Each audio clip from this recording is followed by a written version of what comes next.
Awesome. So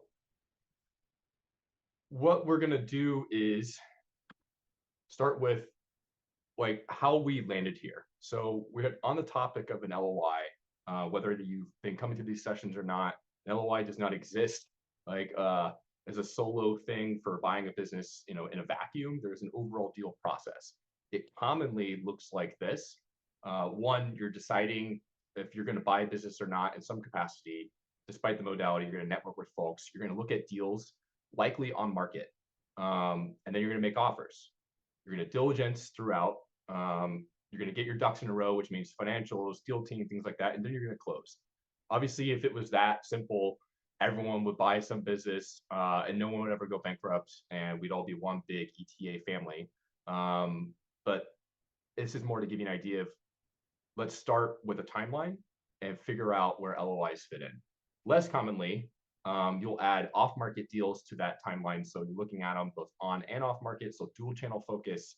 And then the joke, but also it does happen, we'll sell it like less than 5 or 10% of cases, is in deal timelines is the no search folks or the no search squad. It's usually family wealth, come from something where your dad or a family member gives you a company to run, you have lawyers in your pocket to do your docs for free, and it's kind of a giant goodwill, happy family, and it's continue the wealth gap divide. That's a conversation for another time. So what is an LOI? An LOI is a letter of intent, and it should not like raise your hair to be saying, oh, this is an LOI, this is like the most important thing ever. It's a non-binding document, but at least mostly non-binding, and we'll get into that. An LOI is basically, in one sentence, a deal blueprint for buyers and sellers. You'll notice on these slides, the bolded statement is what I want you to take away. And here is an LOI, at least a good LOI, should get everyone on the same page and anchors your future expectations.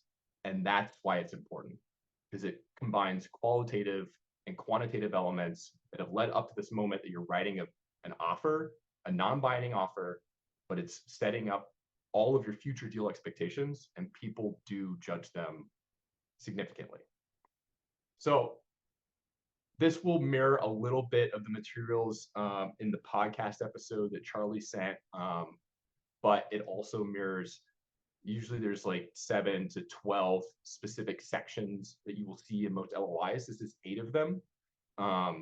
It starts generally with some semblance of a buyer introduction. There's a transaction description, a purchase price, reps, which stands for representations, warranties, and indemnification, conditions to close, non-compete and non-solicitation, confidentiality, and exclusivity and no shop provisions. However, these are not all encompassing, and things will, but think of it as a general skeleton or a backbone for how you would, if you had to build a template LOI through ChatGPT, you would probably want to start here. Things to remember.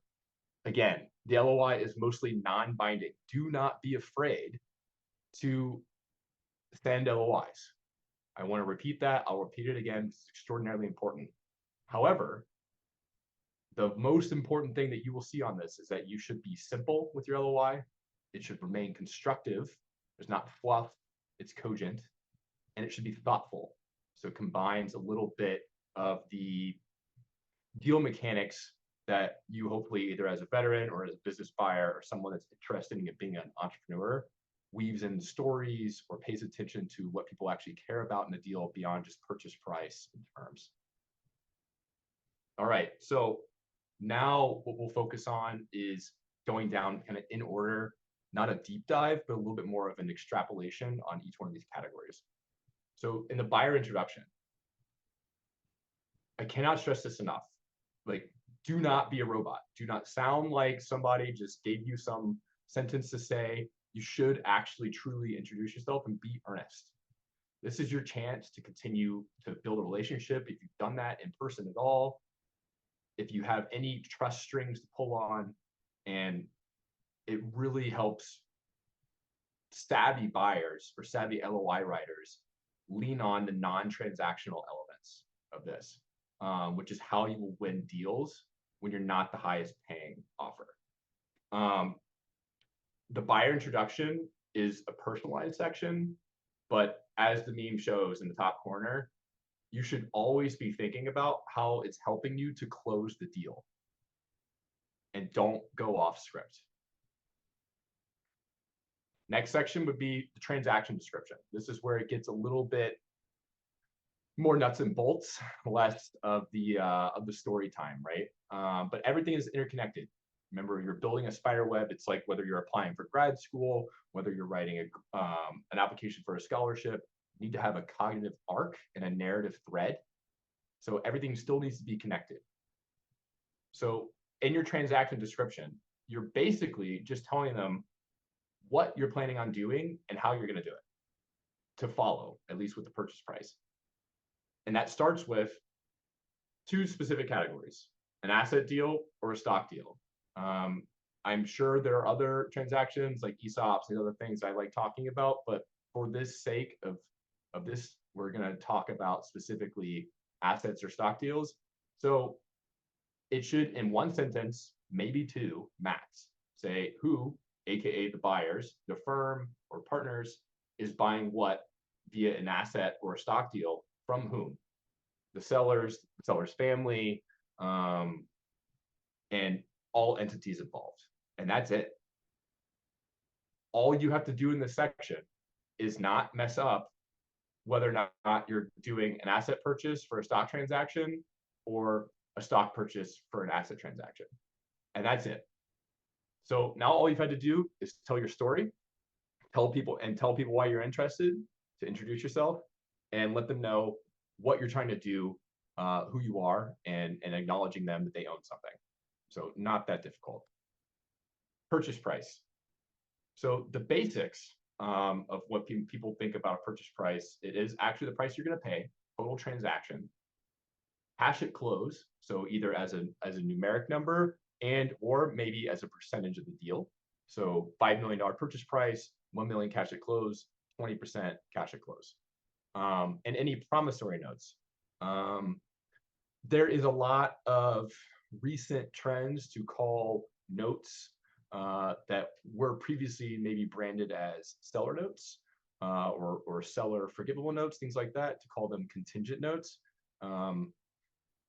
I tend to stay either with promissory note or contingent financing of some sort, whichever is a better read on what the current seller or owner you think is going to be more comfortable with. If you think they're a little bit more risk averse, use promissory note, right? Like it's a promise. If you think that they're a little bit more savvy and also understand a lot of the deal nuances, contingent note or the rhetoric is probably not, doesn't really matter. You can probably interchange them. Important. So a purchase price is not just those three things, a price, but it's also including what other things matter and why you're willing to pay that price.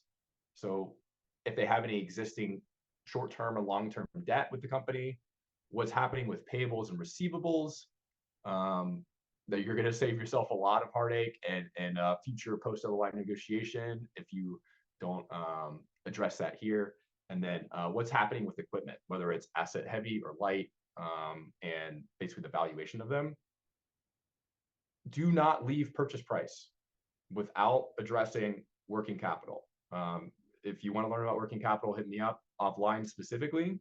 But a good phrase to use is this price for this offer is based off of a historically normalized or just a normalized level of working capital. Either it's stagnant and a historical is going to help you there, or a future expectations if it's growing at a very fast rate. Historical working capital is not really going to help you because it's not going to be enough. Think of working capital as gas in the tank. You're not going to show up to the race without enough gas in the tank. Either they need to give it to you or you have to finance it of some sort. So you need to set those terms now. So purchase price is where things get a little bit fuzzy, things get a little bit sweaty. But if we go back, easy, pretty easy. One section that's a little bit more involved, but still pretty straightforward because this is what you're working towards throughout. All right, reps, warranties, indemnification. Excuse me, Charlie, but I'm not good at these. I leave this mostly to the lawyers or legal jargon, but we should talk about them. but that will largely be stuff post LOI that you will address with your deal team. It's important to get it into the LOI now. Let's start with what each one of these means. So reps and warranties, or representations and warranties, are basically the discussion around, each one of the parties is going to tell the truth and that they're providing true information about the transaction. The indemnification is what actually protects people from losses, about statements of quote unquote fact in the transaction agreement. So think of reps and warranties as what is being said is true, and indemnification as what is going to happen if things are not necessarily true. It's oversimplified, but we leave that to lawyers, and we include things like this. The purchase agreement will contain customary representations and warranties. If this is where probably deal team, M&A guys will know very quickly if a sell side or buy side attorney is a litigation attorney and doesn't do M&A work, because there might be a lot of redlining or unnecessary stuff when you know that you're going to be addressing things within a realm of expectations much later down the road, and not right now. If you're going to take away anything from the slide, take away this. Do not spend too much time here, but do address them. It helps prevent disagreements down the road in the transaction, whether or not, or what is defining, purchasing the business, quote unquote, as is. What is that? And so we're defining that and setting the truth here. Okay, conditions to close. If you've done real estate deals or other sorts of things, you're probably familiar with how there's going to be financing contingencies if you're going to take out a loan. That also exists here. So common ones are financing, which is usually loan in some capacity. If the business has key contracts or signing over any sort of contracts, the execution and delivery of deal docs, which basically just means, hey, in order to close, these are the transaction documents that have to occur by X time, and the execution and delivery of them by X time needs to happen as a condition to close. So don't let big words or mumbo jumbo scare you away from writing an LOI. I think one of the most important areas of this is employment offers and employee contracts for key employees, especially in enterprise value deals. We'll call them sub 30 million, but probably more in the range of sub 10 million. You're probably looking at oftentimes headcounts of 6, 8, 12, 28. And you're going to have one or two maybe key people that the bank is going to really hedge a lot of the risk of doing this deal on them staying. And so you want to make sure that they stay as a condition to close.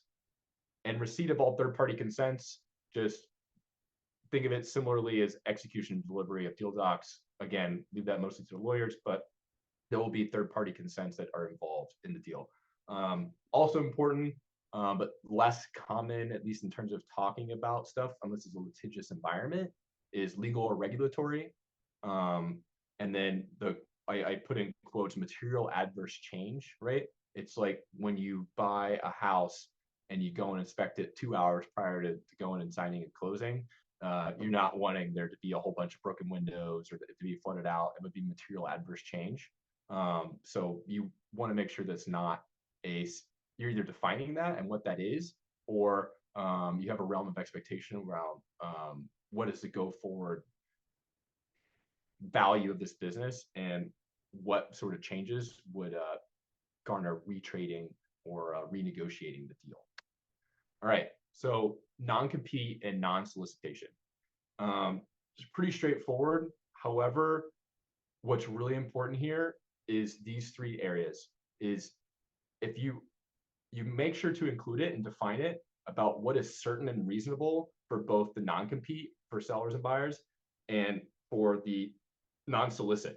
So would it be realistic to ask somebody who is 58 that is intending to not retire and work until they're 70 to not compete with you across the entire nation for something where your range of business is, maybe a couple districts in your state? No, you probably cannot bar them from that. So you're going to want to check with your laws in your state and what the regulations are and what's customary, because things will not be enforceable, hence the meme. Similarly with non-solicitation, probably expect 2 to 5 years. I would highly recommend no less than 3, sometimes 4.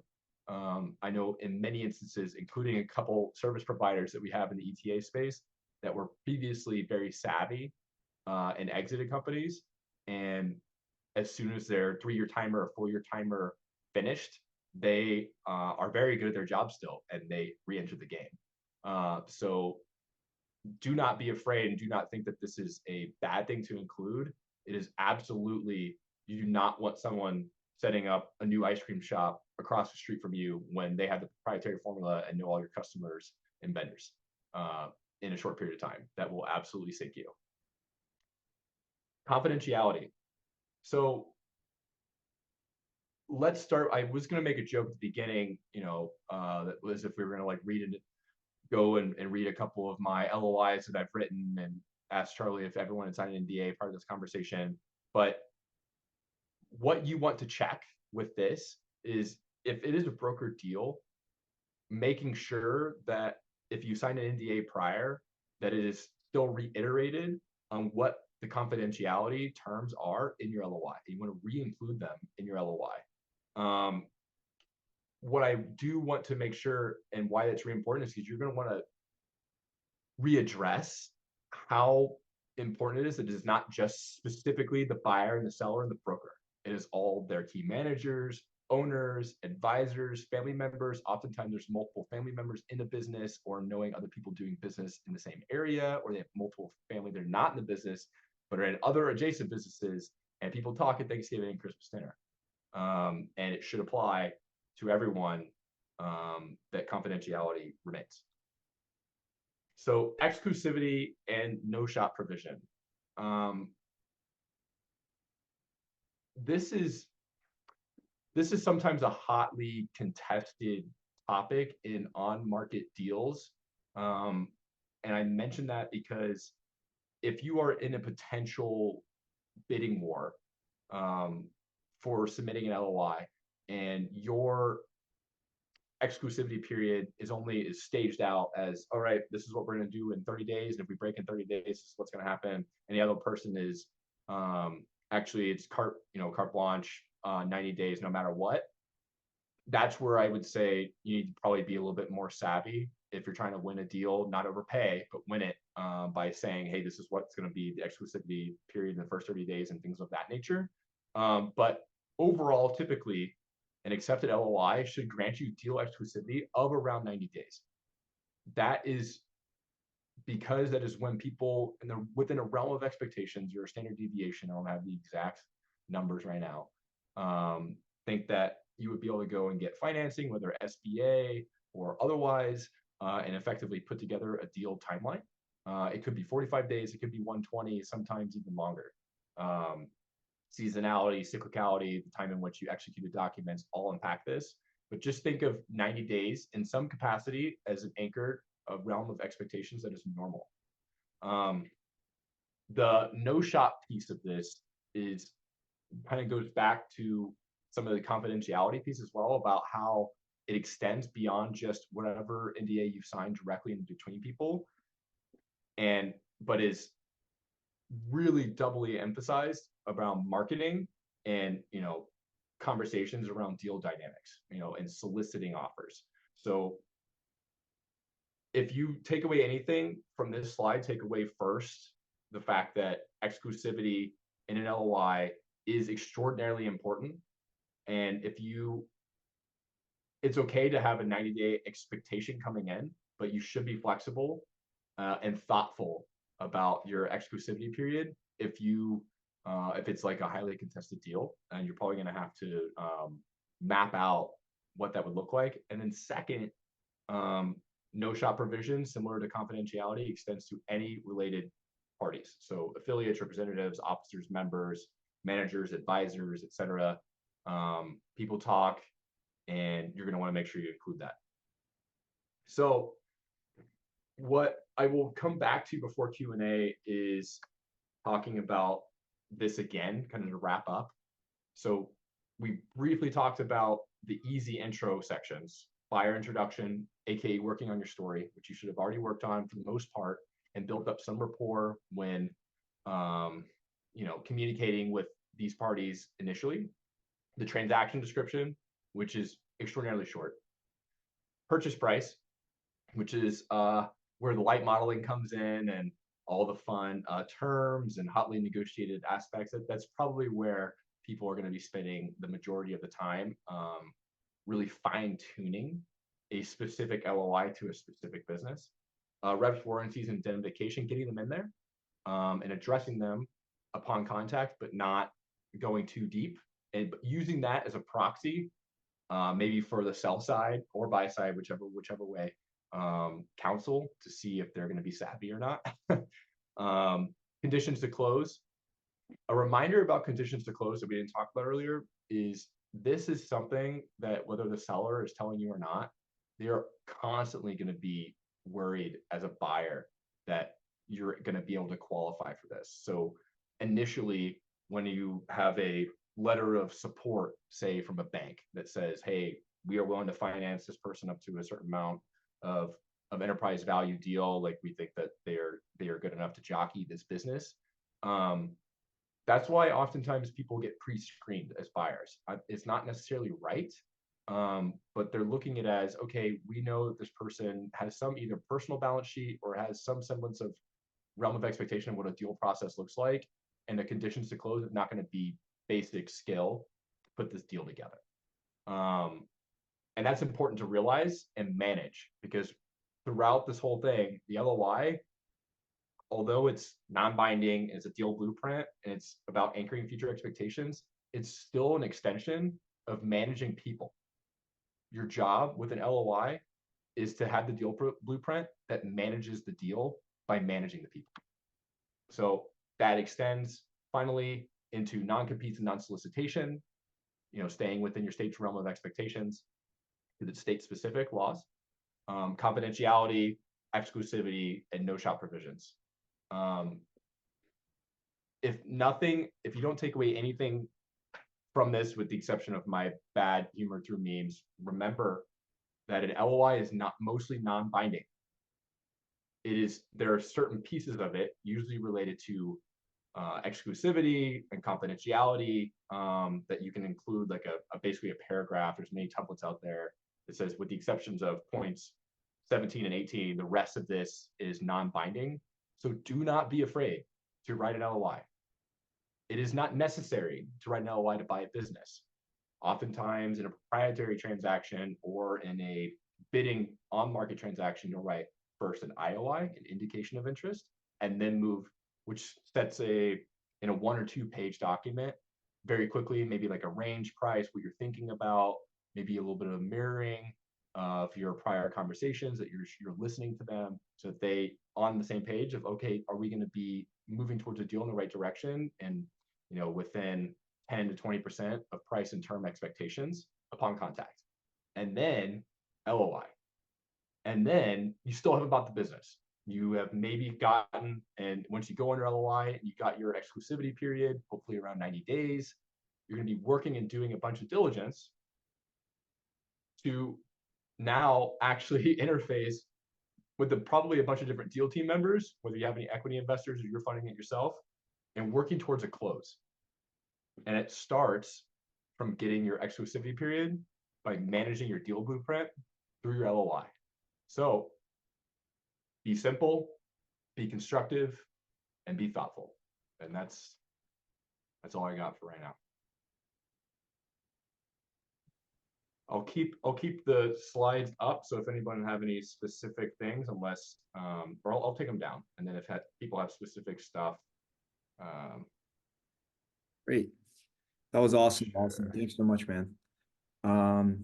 See if we have any questions. I know that I definitely have a question real quick while we're waiting on some folks. You kind of touched on it, but I don't know if you could kind of maybe walk back to kind of what you've seen with getting to that LOI point, and kind of the relationship with either, the broker, or if you're going right to the seller, kind of how do you, work that into the conversation, and kind of just for someone that's never done it before. Sorry, I want to make sure that I understand the question. Are you asking for somebody that's never written or submitted an LOI before, like what is it appropriate to present one? Yeah, and just kind of, you mentioned the IOI, element of it. I don't know, how you've seen it shake out in different scenarios, whether that's something that you should always do, whether that's dependent on the type of seller that you're dealing with. Like I know that you're interested in the veteran to veteran kind of connection. Is that more, a conversation? And I don't know, just kind of the kind of social, I guess, component to the LOI process. Sure. Yeah, I think it comes back to some stuff that are in, never split the difference and these sort of negotiation or communication habits. Starts by asking. So asking and listening to what they say and how they react. So if it's, say it's a broker deal, and you've reacted very quickly because you set up your notification on these aggregators, or you have a relationship with a local broker, whatever X reason, after you respond specifically to the deal, either on the phone or via email, you can just ask the question, how are you running your process? And you let them tell you. Second, if whether it's brokered or not, we already talked about how an LOI is non-binding. Once you have enough information within a realm of expectations or certainty that you can write an IOI, which for me is basically just a one-page document that is 25% of the stuff that we just talked about, gives a range, typically within about 10 to 15% of deal expectations and cost. But I will use an IOI to respond to the conversations that we've had that said, hey, I'm interested in doing a site visit, or if you're requiring me to submit an IOI before I do a site visit, or after we do a site visit, I will be submitting an LOI. I use that to communicate, hey, I'm interested and I'm serious. That's me. Now, there have been a couple processes I've been in where they meaning broker deals, do not like IOIs. They run a lot more screening, maybe get down to less than 10 total potential candidates or buying targets. And then they take LOIs within like a week time frame and they review them. And that one, instead of maybe building your IOI and submitting it to them, you're kind of writing your LOI en route while listening, answering key questions. But that's based upon that first thing that we asked. What are your deal expectations? And that one is straight to the LOI. And others, you're trying not to waste anybody's time. So maybe an IOI first. It's like a respect thing. Great. This is not a science. If you want to sign a purchase agreement and not do any diligence, you can buy a business that way. I'm not advocating for that. But where an LOI sits in your deal timeline greatly depends on the circumstances in which you are willing to run your own process and understand your audience and what they expect to. Great. All right. Now, next question is, what should we expect in terms of costs and resources engaged, diligence, legal, et cetera, both pre and post LOI? And then also, what does IOI stand for? Yeah, sure. IOI. So LOI is, as we talked about, is a letter of intent, and IOI is just an initial. So an indication of interest. Maybe some people say like an initial intent or initial LOI, but it's an indication of interest. It's basically a shortened version of an LOI. What can we expect in terms of costs and resources engaged, diligence, legal? That highly depends on four things: your own personal savviness, the time you have available to be doing this full time, the process and systems that you're using en route to buying a business. So, like for instance, this morning, I had a conversation with a vendor that does B2B outreach. I already have my own proprietary lists that I'm going to be going direct to owner with, but they could do that all themselves and automate it with the combination of like VAs and like AI bots legally. And it's like $2,000 a month. Or I can run my own process that's a lot more time intensive for like $400 a month. That's prior to any legal costs and things like that. I would say if you are good, or a good podcast to listen to in terms of broken deal costs is the Acquiring Minds episode with Nick Wheeler. Nick is extraordinary. I think he's about to close on a business if he didn't already earlier this week. And he was post LOI, had a quality of earnings. I think he was out less than 10K, maybe 7K, 8K, but somewhere around the 10K range. And he was like 80% done, very close to the finish line. Because he had not engaged legal yet. Because you don't need to engage them if you are waiting on your quality of earnings to come back with what's going to be the juice for the squeeze. I have not had any dead deal fees, and I've submitted 4 LOIs recently. But I guess what is a dead deal fee? Because I guess isn't technically every deal cost a dead deal cost until you buy a business by definition. So I know people that are doing it for $1,000 a month, and then once they're under LOI, if their deal fell apart, they would have been out 120K. Think like sell leasebacks, a whole bunch, like multiple transactions all at the same time. You got people like Nick and others that oftentimes, if you do a quality of earnings with a real firm, you're looking at somewhere between 6 and 25K. That not all of it often is able to be rolled. Sometimes you can roll it, or you only incur 25% up front and they'll roll it into the next one whenever you close. It just depends. Everything is negotiable. What's your system? What's your process? How much time do you have to be doing this full time or not? And then back solving for what you're trying to acquire via that budget. So I would think more about that than like having an exact science answer. Great. Next question. If LOIs are mostly binding, which part of an LOI is binding? Don't misquote me, but yeah, none of this is legal or financial advice. I forgot to get that. It's typically around like the exclusivity, confidentiality, like no shop, things like that, where it's, think of it as, hey, we have agreed to these sorts of terms during this time frame of this agreement. But like a purchase price is not binding. It still can be a negotiation. It's sometimes bad acting to what you call retrade or renegotiate something based upon something that should have been already apparent and available, truthful information. But if you have new information arise around how much a company actually earns post quality of earnings, you're not bound to like 90% of the stuff that's in your LOI, except for confidentiality, exclusivity, no shop provisions, things of that nature. So think like, hey, we're doing a deal together. We're not going out and bringing other people to try to make this an auction environment with a hot seat. We have agreed to run our due process with these terms and go from there. Great. Okay, next question. When does the timeline start for the 90 days? After LOI signed or after PSA signed and all required seller financials shared? You still have to engage a lawyer and do a PSA. Okay. The 90, so this is an LOI discussion, and I'm not trying to I just want to be very clear. So a PSA is should be in SMB deals, meaning like small to medium business, ETA, entrepreneurship through acquisition deals, should not be what you see like in a real estate transaction or what's common in like residential real estate transactions.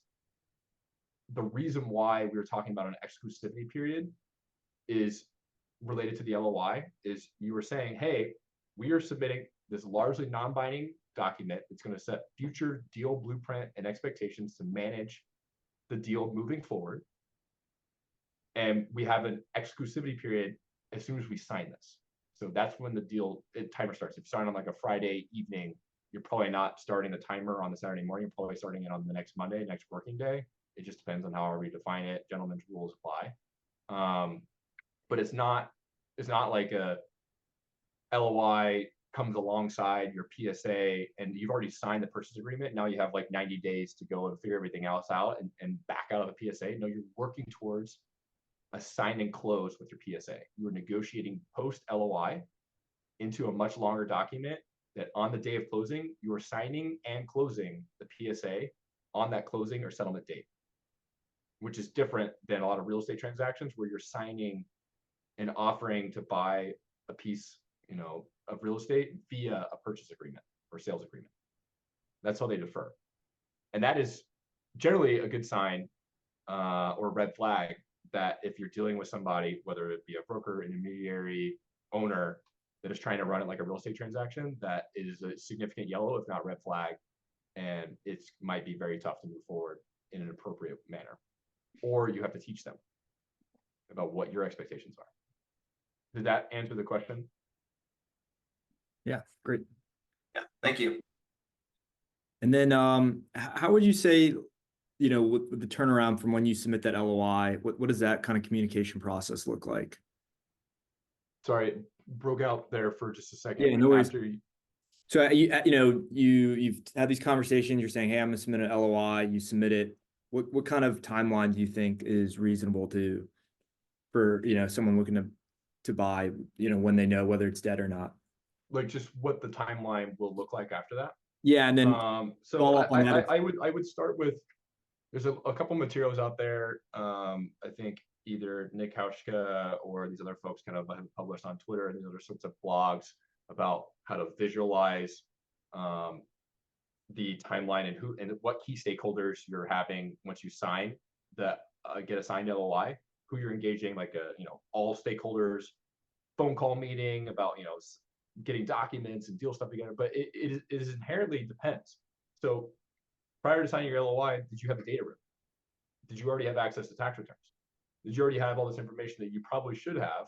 But if you don't have that, you're gonna have to go and get that, and that's gonna take some time. That's probably where you're going to be starting, is the financial and legal documents like P&Ls, so income statement, balance sheets, and tax returns for the last 3 years, and if not, also year to date, probably matters less this year.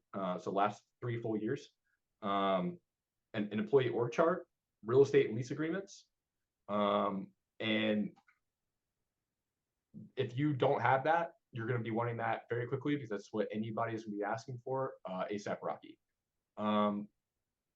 If we're including this in the same discussion of how to manage deal costs, you are doing personal, if not team-based diligence prior to engaging stakeholders where you're going to have significant fees involved in that first 2 weeks.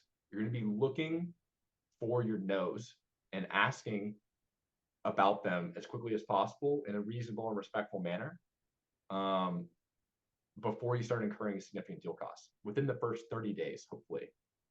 Some people they're a little bit more comfortable, or they want to get to know via a truly unbiased third party through like a quality of earnings after 2 weeks. What's your budget? And what are you able to negotiate with that? And like, how quickly are you looking to spend money post-close? You're going to be interfacing with, if you have a bank involved, your lender immediately. You're going to be probably providing teasers, but not taking equity investors yet. If you're asking for equity investors, you're going to be interfacing with your insurance sort of providers, and they'll probably provide you a free diligence to potentially be your insurance provider post-close. All of that, and getting like a to-do list in the first 30 days. That's gonna be when the most hair is on fire. You can set like a Gantt chart and send it over to them. I know some people like to do all right, let's get everybody on like a big breather call, get everybody on the same page about how we want to move forward with the next couple of weeks, and document grabbing and things of that nature, because they get it. If they've done a deal before, they know that you're going to be trying to figure out what skeletons are in the closet as quickly as possible, and what's going to cause either buyer or seller to walk away before significant time for the seller takes the business off of the market if it's an on-market deal. It's also an extreme emotional toll, whether it's proprietary or on-market or not. And then for the buyer, it's also time to not focus on other things, but also financial. Great. Thank So you. the first 30 days is, I would say, is where the savvy people are going to stand out. Great. Another question, as far as the purchase price, do you just say price or say based on a multiple of X, the price is blank? So Nick asked that, right? Nick, you want to unmute real fast and we'll have a quick conversation? I'll give you an Yeah. example. All right. So you are yourself, right? Yes. And I'm buying your $1 million business from you. All right. And we're having a normal conversation. And I say, hey, I'm willing to offer you $1 million, all 100% cash at close, or I'm willing to offer you $3 million with 25% cash at close. What do you like? Well, like 3 million. You like 3 million, right? Yeah. We didn't talk about anything else. Yeah. But the answer to your question is it's a conversation. Mm. So you're having a conversation with them about everything else. You should probably ask about what they care about in terms of price and terms. Because if you can't get price, you better win terms or get to a win-win on terms. Because it's going to come back to that to some effect always.